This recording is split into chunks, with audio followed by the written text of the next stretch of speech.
Hello student, today now topic is the substitution reaction. आज का हमारा टॉपिक सब्स्टिट्यूशन रिएक्शन के ऊपर है, जो कि मोस्ट इम्पोर्टेंट रिएक्शन होती है इनऑर्गेनिक केमिस्ट्री में, और ये जो है बीएससी और एमएससी के स्टूडेंट के लिए भी मोस्ट इम्पोर्टेंट टॉपिक है। तो सब्स्टिट्यूशन रिएक्शन होता क्या है? सब्स्टिट्यूशन रिएक्शन एक ऐसी रिएक्शन होती है कि जिसमें कोई भी कोऑर्डिनेशन कंपाउंड होता है इन विच लिगेंड उसके अंदर प्रेजेंट होता है उसके कोऑर्डिनेशन स्फीयर में, ठीक है, ऑफ द कॉम्प्लेक्स कंपाउंड जो होता है वो रिप्लेस कर देता है substituent ligand by the another ligand होता है, उसको बोलते हैं न्यूक्लियोफिलिक। ठीक है, चलिए इस डेफिनेशन को समझते हैं।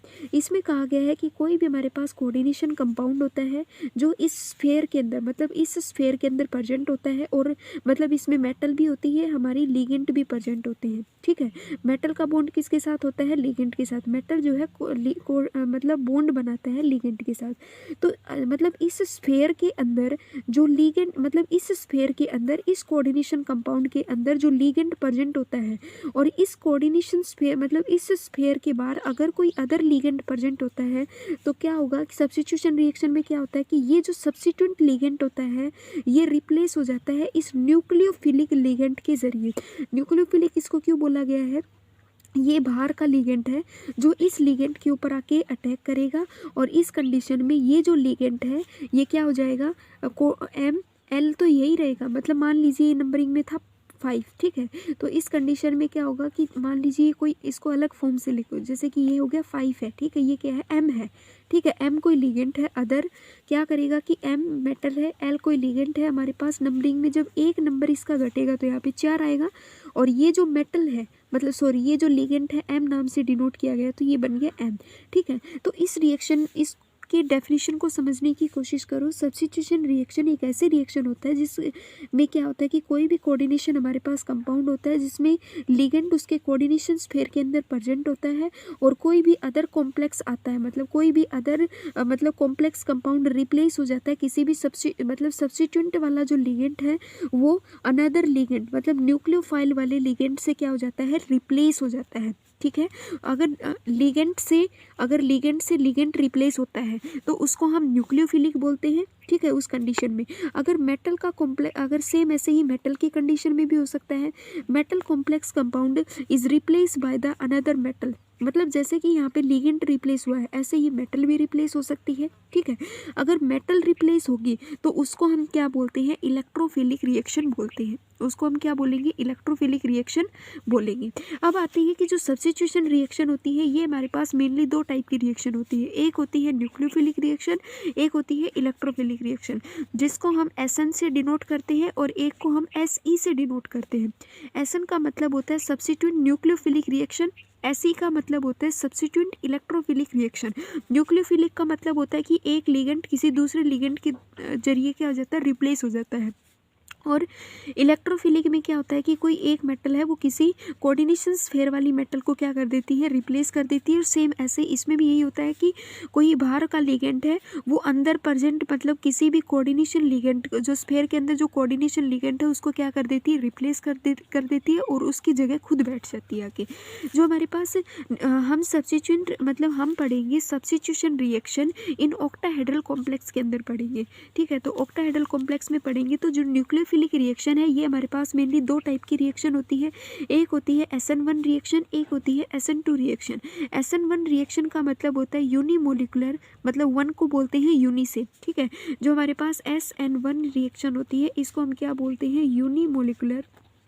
Unimolecular substituent reaction, unimolecular nucleophile substituent reaction इसे हम बोलते हैं। ठीक है, इसको हम क्या बोलेंगे? सब्स्टिट्यूएंट रिएक्शन बोलेंगे। इसमें भी सेम ऐसे ही होगा। इसमें क्या होगा कि SN2 है तो 2 की जगह हम क्या लगा देंगे? बाई मोलिकुलर लगाएंगे, by molecular nucleophilic substitution reaction होगी। अब SN1 और SN2 रिएक्शन है, ये जो रिएक्शन होती है ये दो स्टेप के अंदर आगे चल के कंप्लीट होती है। तो अब हम डिस्कस करते हैं सब्स्टिट्यूशन रिएक्शन क्या होती है इन ऑक्टाहेड्रल कॉम्प्लेक्स के अंदर। सब्स्टिट्यूशन रिएक्शन को मतलब हमारी जो मतलब सिलेबस है बीएससी और एमएससी का जो सिलेबस होता है उसमें क्या दिया हुआ है? सब्स्टिट्यूशन रिएक्शन दी हुई है ऑक्टाहेड्रल कॉम्प्लेक्स के जरिए। और नेक्स्ट वीडियो के अंदर हम सब्स्टिट्यूशन रिएक्शन को पढ़ेंगे इन स्क्वायर प्लेनर कॉम्प्लेक्स के अकॉर्डिंग पढ़ेंगे, ठीक है। मतलब सब्स्टिट्यूएंट रिएक्शन हम स्क्वायर प्लेनर कॉम्प्लेक्स के अकॉर्डिंग भी पढ़ेंगे। अब आता है कि जो nucleo substituent reaction in octahedral complex के अंदर कैसे होती है वो देखना है। ऑक्टाहेड्रल कॉम्प्लेक्स में क्या होता है कि कोई भी न्यूक्लियोफिलिक सब्स्टिट्यूशन रिएक्शन होती है ऑक्टाहेड्रल कॉम्प्लेक्स में, तो इस रिएक्शन में भी क्या होता है कि कोई भी एक लिगेंड होता है वो प्रेजेंट होता है किसी भी ऑक्टाहेड्रल कॉम्प्लेक्स के अंदर, वो रिप्लेस हो जाता है किसी बाहर वाले लिगेंड के द्वारा, क्या हो जाता है, रिप्लेस हो जाता है। फॉर एग्जांपल जैसे कि हमारे पास ये कोई कंपाउंड है, ठीक है, ये कोई, एक बात और कि जो ऑक्टाहेड्रल कॉम्प्लेक्स होता है उसका कोऑर्डिनेशन नंबर कितना होता है, 6 होता है। उसका कोऑर्डिनेशन नंबर कितना होता है, 6 होता है, ठीक है। और स्क्वायर प्लेनर में क्या होता है, 4 होता है। तो Ma5 और एक लिगेंड हो गया, तो कितना कोऑर्डिनेशन नंबर हो गया, 6। ये हमारे पास ऑक्टाहेड्रल कॉम्प्लेक्स है। ये कोई बाहर का कोई लिगेंड है, ठीक है, जिसको हमने रिप्रेजेंट किया हुआ है ई से। ये क्या करेगा, ये वाला जो ई लिगेंड है ये क्या करेगा कि इस वाले लिगेंड को, ठीक है, क्या कर देगा, रिप्लेस कर देगा। तो जैसे ही इसको रिप्लेस करेगा तो ये Ma5 और E बनेगा। इस कंडीशन में ये देखो कि जो स्ट्रक्चर है हमारी वो क्या बनी है, ऑक्टाहेड्रल कॉम्प्लेक्स वाली ही बनी है, और इसका कोऑर्डिनेशन नंबर भी कितना है, 6 ही है। तो इसमें ये भी कह सकते हैं कि जब भी कोई सब्स्टिट्यूएंट रिएक्शन होती है, या वो हो ऑक्टाहेड्रल कॉम्प्लेक्स के जरिए या फिर वो स्क्वायर प्लेनर के कॉम्प्लेक्स के जरिए हो, उसमें क्या होगा कि उनके जो कोऑर्डिनेशन नंबर है वो भी क्या रहेंगे, सेम ही रहेंगे, ठीक है। बस कंडीशन ये होती है कि लिगेंड जो है वो डिफरेंट हो सकता है, लिगेंड डिफरेंट हो सकता है, बट ऑक्सीडेशन स्टेट होती है जो मेटल की वो चेंज नहीं होगी। मतलब जो ऑक्सीडेशन स्टेट है वो क्या नहीं होगी, चेंज, नो चेंज। मतलब जो मेटल की ऑक्सीडेशन स्टेट है ना वो चेंज नहीं होगी। दूसरा क्या होता है कि जो कोऑर्डिनेशन नंबर है वो क्या होगा, वो भी चेंज नहीं होगा, उसमें भी कोई चेंजमेंट नहीं आएगा। ये हमारे पास substitution reaction in octahedral complex का मतलब इंट्रोडक्शन है। अब हम इसका मैकेनिज्म करते हैं। अब देखिए हमारे पास रिएक्शन ये थी, एम मेटल कोई ये हमारे पास कोई मेटल है, A5 ये कोई हमारे पास लिगेंड है, ई हमारे पास अनदर लिगेंड है जो अंदर जाके मतलब इस लिगेंड को रिप्लेस करेगा और यहाँ पे आके बैठेगा। तो जी ये जो एल है, एल हमारे पास लिविंग ग्रुप है, ई हमारे पास इंटरिंग ग्रुप होता है। इसी रिएक्शन को हम क्या बोलते हैं, this reaction is also called as a nucleophilic substitution reaction बोलते हैं। अब हम इनका मैकेनिज्म को डिस्कस करेंगे। तो मैकेनिज्म में क्या है उसको देखिए। मैकेनिज्म हमारे पास हमने देखा था कि मैकेनिज्म मेनली 2 टाइप के मैकेनिज्म के जरिए ये रिएक्शन कंप्लीट होती है। एक होता है SN1 रिएक्शन जिसको हम यूनिमोलिकुलर सब्स्टिट्यूशन रिएक्शन बोलते हैं, ठीक है, क्या बोलते हैं, यूनिमोलिकुलर सब्स्टिट्यूशन रिएक्शन बोलते हैं। जो हमारे पास SN1 रिएक्शन होती है ये मेनली 2 स्टेप के अंदर कंप्लीट होती है। First of is the associative step and dissociative step. बस हमें देखना ये होता है कि जो हमारे पास ऑक्टाहेड्रल जो कॉम्प्लेक्स होता है, ठीक है, ऑक्टाहेड्रल के कॉम्प्लेक्स के अंदर 2 स्टेप होते हैं, एक होता है SN1 और एक होता है SN2। तो ये देखना होता है कि SN1 के अंदर क्या डिफरेंस है और SN2 के अंदर क्या डिफरेंस है। तो इसके अंदर मतलब SN1 रिएक्शन में ये डिफरेंस होता है कि हमारे पास ये कोई मतलब कंपाउंड दिया हुआ है, ऑक्टाहेड्रल कोई कॉम्प्लेक्स है, इसमें क्या होगा कि पहले जो ये लिविंग ग्रुप है ये क्या होगा, ये पहले बाहर जाएगा, ठीक है। पहले क्या होगा कि ये लिविंग ग्रुप क्या होगा, डिसोसिएट होगा, टूट जाएगा। इन दिस कॉम्प्लेक्स के अंदर मतलब ये जो कॉम्प्लेक्स है ऑक्टाहेड्रल कॉम्प्लेक्स में कितने कोऑर्डिनेशन नंबर होते हैं, 6 होते हैं, ठीक है। 6 होके क्या होगा, जब डिसोसिएटिव स्टेप होता है तो जो लिविंग लिगेंड है वो बाहर निकल जाएगा और इसका जो कोऑर्डिनेशन नंबर है वो कितना हो जाएगा, 5 हो जाएगा। कितना हो जाएगा, 5 हो जाएगा। और यहाँ पे जो स्ट्रक्चर बनेगी वो स्क्वायर पिरामिडल बन जाएगी, ठीक है। जब इसका कोऑर्डिनेशन नंबर 6 से 5 आएगा तो इसकी जो स्ट्रक्चर बनेगी वो स्क्वायर पिरामिडल इंटरमेडिकेट बनेगी जिसका कोऑर्डिनेशन नंबर कितना हो जाएगा, 5 होगा, ठीक है। अब क्या होता है, अब एसोसिएटिव स्टेप में क्या होता है कि जो हमारा इंटरिंग ग्रुप था जो अंदर क्या करने वाला था, इंटर करने वाला था, तो अब हम क्या करेंगे, यहाँ पे इस रिएक्शन में एडिशन करेंगे इंटरिंग लिगेंड को। तो जैसे ही हम इसको ऐड करते हैं तो यहाँ पे हमारी वापस से कौन सी स्ट्रक्चर बन जाती है, ऑक्टाहेड्रल वाली ही स्ट्रक्चर, ऑक्टाहेड्रल जो स्ट्रक्चर है वो बन जाती है और इसका कोऑर्डिनेशन नंबर जो है वो वापस से रिस्टोर होके कितना हो जाता है, 6 ही बन जाता है। तो आमतौर पे रिएक्शन तो क्या थी हमारे पास, अगर हम डायरेक्ट इसको मतलब रिएक्शन को लिखेंगे तो इस प्रकार से लिखते हैं ना, मतलब डायरेक्ट इसको ऐसे भी दिखा सकते हैं कि Ma5L कोई ये हमारे पास ऑक्टाहेड्रल कॉम्प्लेक्स है, जैसे कोई इंटरिंग ग्रुप आया, इंटरिंग लिगेंड आया, इसने इस लिविंग लिगेंड को रिप्लेस किया और आके इस मतलब कॉम्प्लेक्स की मतलब फॉर्मेशन कर दी। बट हमारी मैकेनिज्म में क्या बताया गया कि SN1 रिएक्शन वो एक ऐसा मैकेनिज्म होता है जिसको हम यूनिमोलिकुलर न्यूक्लियोफिलिक सब्स्टिट्यूशन रिएक्शन बोलते हैं। इस रिएक्शन में क्या होता है, ये रिएक्शन मेनली दो टाइप में प्रोसीड होती है। First of is the dissociative step के जरिए, दूसरा होता है एसोसिएटिव स्टेप।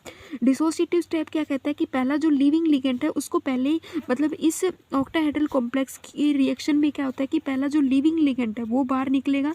यहाँ पे कोऑर्डिनेशन नंबर 6 की बजाय कितना हो जाएगा, 5 हो जाएगा। स्ट्रक्चर भी चेंज हो जाएगी, स्क्वायर पिरामिडल इंटरमेडिकेट स्ट्रक्चर बनेगी। फिर दूसरा स्टेप आता है एसोसिएटिव स्टेप में क्या होता है, एसोसिएशन में एसोसिएट का मतलब होता है जुड़ना।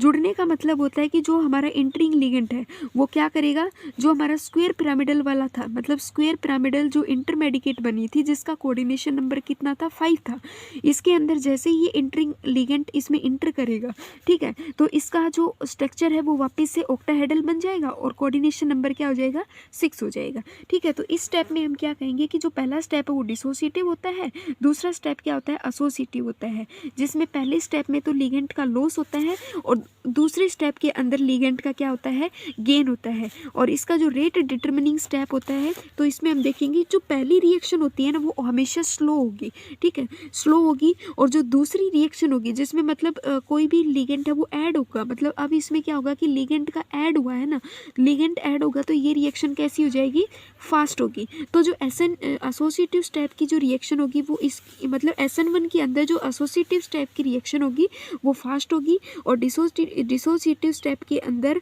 रिएक्शन क्या होगी, स्लो हो जाएगी। तो रेट डिटरमिनिंग स्टेप में मतलब जो रिएक्शन स्लो होती है उसी का ही क्या लिखते हैं, रेट लिखते हैं। तो हमारे पास रेट क्या आएगा, K और MA5L होगा, क्योंकि यहाँ पे जो लिगेंड है वो क्या होगा, बाद में रिप्लेस हो जाएगा। तो सबसे जो स्लो रिएक्शन जिसमें होगी ना उसी का ही हम रेट लिखेंगे। तो द रेट ऑफ रिएक्शन किसके ऊपर डिपेंड करती है, कंसंट्रेशन ऑफ रिएक्टेंट के ऊपर डिपेंड करती है।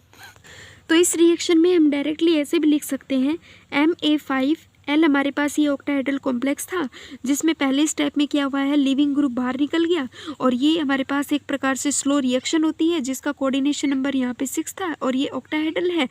जैसे ही ये इस लिविंग ग्रुप मतलब ये लिविंग ग्रुप है ये बाहर जाएगा, ये फर्स्ट स्टेप की रिएक्शन है। इसमें पहला स्टेप क्या हो रहा है, डिसोसिएटिव हो रहा है, MA5 बन चुका है, यहाँ पे कोऑर्डिनेशन नंबर 5 हो चुका है, स्ट्रक्चर स्क्वायर पिरामिडल बन चुकी है।